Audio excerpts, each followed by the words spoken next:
Salam sahabat. Hari ini Kamis 25 September 2025. Kita belajar dari kitab Injil Lukas pasal 19 ayat 11 sampai 27. Lukas pasal 19 ayat 11 sampai 27. Demikianlah firman Tuhan untuk mereka yang mendengarkan Dia di situ.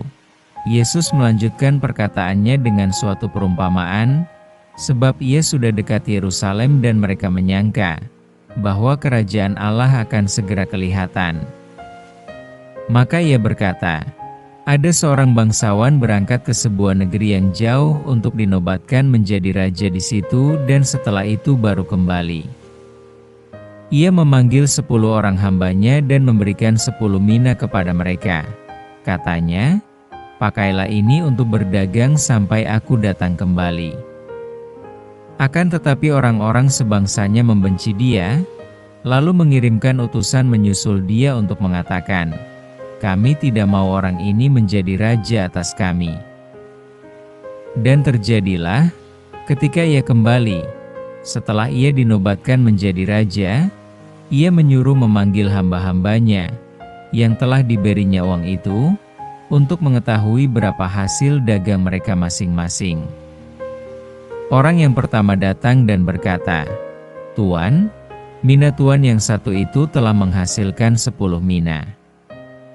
Katanya kepada orang itu, baik sekali perbuatanmu itu, hai hamba yang baik, engkau telah setia dalam perkara kecil, karena itu terimalah kekuasaan atas 10 kota. Datanglah yang kedua dan berkata, Tuan, mina Tuan telah menghasilkan 5 mina. Katanya kepada orang itu, dan engkau, kuasailah 5 kota.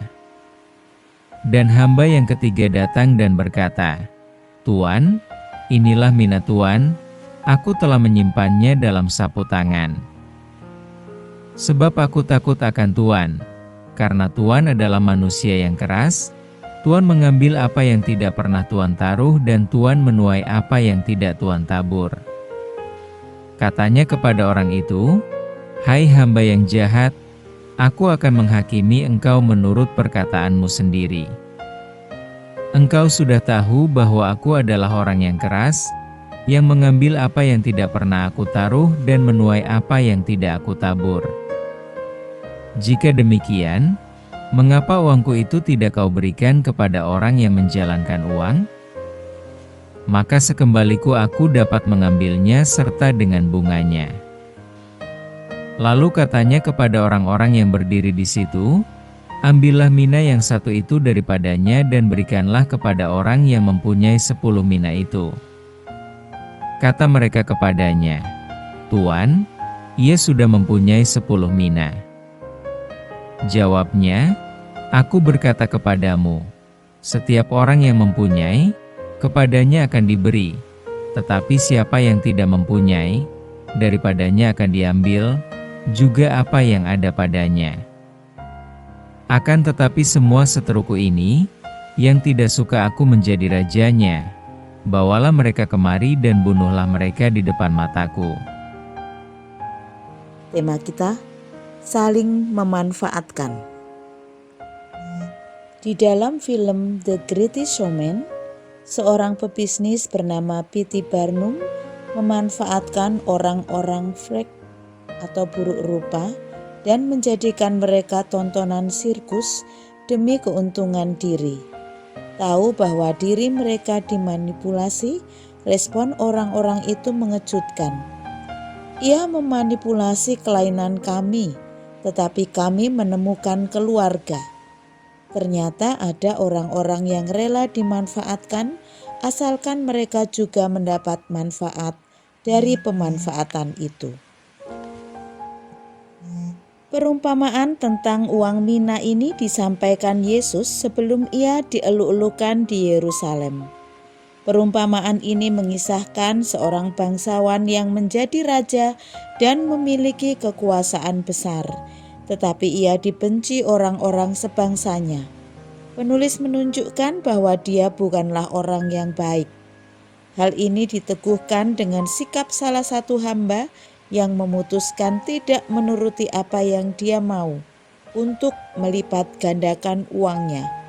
Makin jelas di bagian akhir, di dalam kemarahan yang memuncak, penguasa baru ini meminta semua seterunya yang tidak menyukai dia menjadi raja untuk dibunuh di hadapannya. Ada orang-orang yang mengikuti kehendaknya dan mendapatkan keuntungan dan menjadi lebih kaya dan dipercaya. Bangsawan ini merepresentasikan penguasa keji dan culas di masa itu yang akan menghabisi musuhnya tiada ampun. Apalagi sebentar lagi Yesus akan menjadi korban penguasa culas karena memutuskan tidak mau mengikuti keinginan mereka. Suara Yesus bersama dengan orang tertindas dan rela mati di dalam ketidakadilan menggaungkan suara mereka. Yesus mengajarkan agar kita saling memanfaatkan asalkan kita mendapatkan keuntungan. Ia mengingatkan kita untuk berani bersuara bersama dan bagi orang-orang yang tertindas. Dia tidak menggunakan kekuasaannya untuk meniadakan orang-orang yang tidak setuju atau melawan dirinya. Apakah kita sebagai pengikutnya memiliki nyali seperti Yesus? Beranikah kita berhadapan dengan kekuasaan yang tidak adil dan rela menjadi tidak nyaman karena Dia? Mari kita berdoa. Ajari kami Bapa untuk tidak mengikuti arus dunia ini, agar kami tidak mengikuti hal-hal yang tidak benar. Tolong kami untuk berani menyuarakan keadilan dan rela menjadi tidak nyaman karena kami mengikut teladan Kristus. Bapa di surga, kami serahkan hidup kami sepenuhnya hanya ke dalam tangan kasih-Mu. Mohon ampun atas dosa-dosa kami. Di dalam nama Yesus Kristus kami berdoa. Amin.